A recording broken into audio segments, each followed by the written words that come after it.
Haleluya. Haleluya. Yang dilengkapi dengan kuasa Tuhan sehingga bayang-bayangnya menyembuhkan orang, saudaraku. Saudara, hal yang sama juga bisa bekerja bagi kita semua, bisa terjadi bagi kita semua. Amin, saudara. Yaitu kita bisa dilengkapi Tuhan dengan kuasa dari Maha Tinggi, dengan kuasa Roh Kudus, sehingga kita bisa mengerjakan pekerjaan Tuhan bukan dengan cara manusia, bukan dengan kekuatan manusia, hikmat manusia, tetapi dengan kuasa Roh Kudus yang memang sudah disediakan Tuhan bagi kita. Amin, saudara. Tuhan sudah menyediakan kuasanya itu bagi kita, saudara.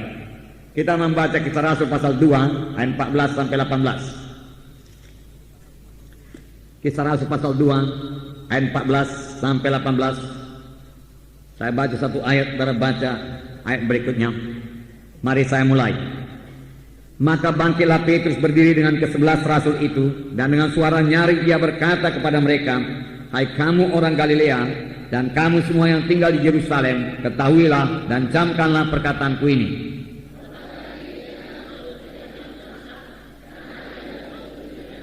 Tetapi itulah yang difirmankan Allah dengan perantaraan Nabi Joel.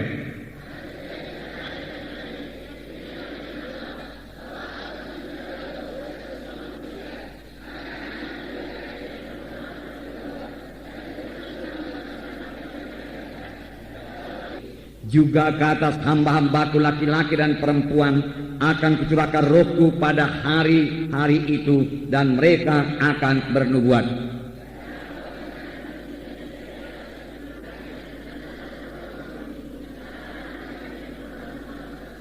Ya, sampai situ dulu.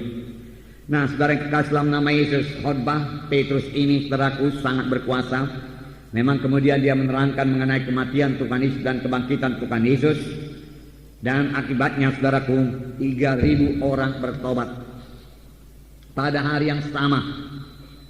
Di pagi hari itu dia berkhotbah, saudaraku, 3.000 orang dibaptiskan, bertobat dan dibaptiskan pada hari yang sama. Boleh jadi pada siang hari, boleh jadi pada sore hari, saudaraku. Nah, ini terjadi setelah Roh Kudus memenuhkan Petrus. Perubahan yang luar biasa terjadi pada Petrus, sehingga Petrus pada waktu itu juga mengerti bahwasanya apa yang terjadi pada waktu itu, yaitu pencurahan Roh Kudus.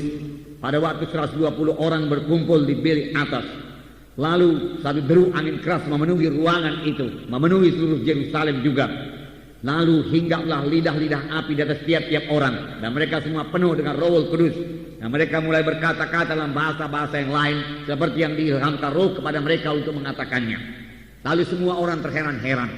Minggu yang lalu sudah kita baca, karena mereka mendengar orang-orang ini berbicara dalam bahasa-bahasa di mana mereka telah dilahirkan, padahal mereka sama sekali belum pernah belajar bahasa tersebut.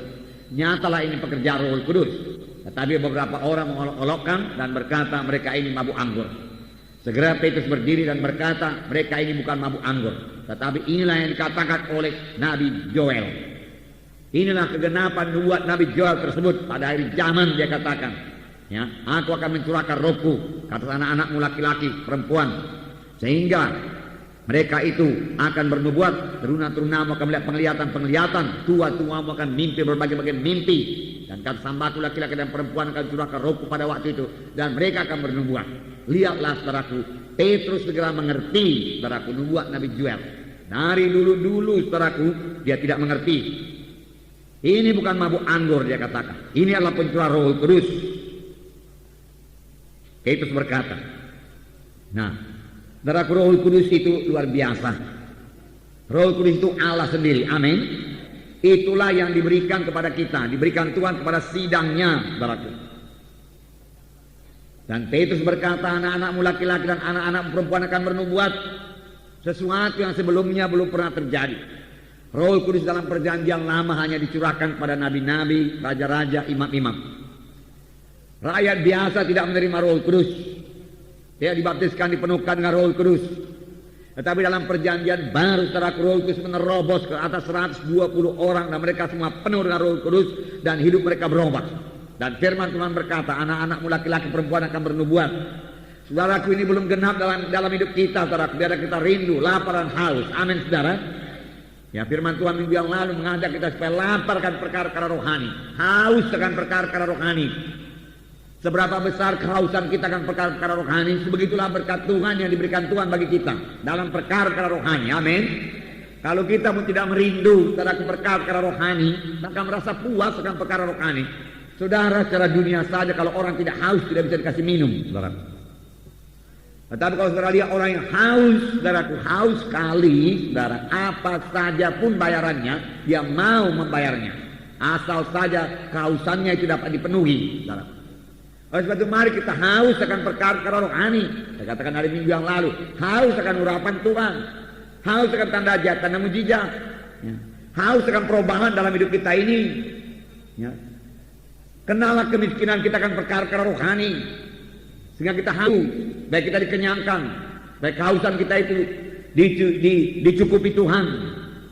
Firman Tuhan berkata, bahagialah orang yang lapar dan dahaga dan haus akan kebenaran, karena mereka itu akan dipuaskan.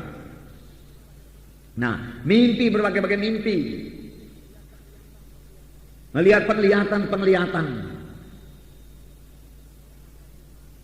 Biar kita pertama-tama peka akan hal seperti ini. Itu pekerjaan Roh Kudus. Lebih daripada kemampuan manusia. Manusia biasa tidak bisa dapat seperti yang dikatakan mimpi, berbagai-bagai mimpi. Mimpi yang punya arti, saudara. Orang dunia ini semua bermimpi, saudara. Tetapi dia tidak tahu artinya apa, saudara. Tetapi sama seperti Yusuf, saudaraku, mimpi Firaun pun bisa ditafsirkannya dan membawa keuntungan baginya, saudara. Itu semua pekerjaan Roh Kudus, dan Roh Kudus masih bekerja sampai sekarang. Amin. Roh Kudus masih memberitahu perkara-perkara yang akan datang sekarang ini, saudara. Ya. Biarlah kita, saudaraku, sungguh-sungguh mengerti Roh Kudus, sungguh-sungguh menjadi orang rohani, saudara. Di sini kita melihat pengertian Petrus segera bertambah, terbuka pikirannya. Dia mengerti perkara-perkara rohani. Dia mengerti ini nubuat Nabi Joel, pencurahan Roh Kudus, dan dia ingat apa yang dikatakan Nabi Joel. Firman Tuhan sampaikan Nabi Joel, pada akhir zaman, hari-hari terakhir mencurahkan Rohku, pemuda-pemudamu akan bernubuat, dia katakan, ya, melihat mimpi, penglihatan dan lain sebagainya. Dia tahu terus, saudara. Padahal tahukah saudara, sebelum itu Petrus sangat berat dalam pengertian rohani, berat sekali dalam pengertian rohani. Tuhan Yesus menceritakan kepadanya, saudaraku, bahwasanya dia akan disengsarakan, disalibkan, mati, kemudian bangkit pada hari yang ketiga. Ini penderitaan Tuhan yang pertama, yaitu pada waktu Tuhan dipermuliakan di atas sebuah gunung. Apakah kata Petrus? Dijauhkan Allah daripadamu, dia katakan. Ya. Tetapi Tuhan Yesus berpaling dan menengking Petrus. Ya. Nyahlah ke belakangku, hai iblis, karena engkau bukan memikirkan perkara Allah. Ya. Petrus tidak mengerti, Petrus tidak mengerti sama sekali apa yang dikatakan oleh Tuhan Yesus. Dan pada suatu kali juga waktu Tuhan mengajar murid-murid, Tuhan Yesus berkata, banyak perkara-perkara yang aku mau ajarkan kepadamu, tapi sekarang ini kamu belum sanggup menerimanya. Belum bisa, tidak bisa diterima dengan akal pikiran manusia. Perlu Roh Kudus untuk itu. Amin, saudara. Perlu Roh Kudus, itulah dia pekerjaan Roh Kudus, saudaraku.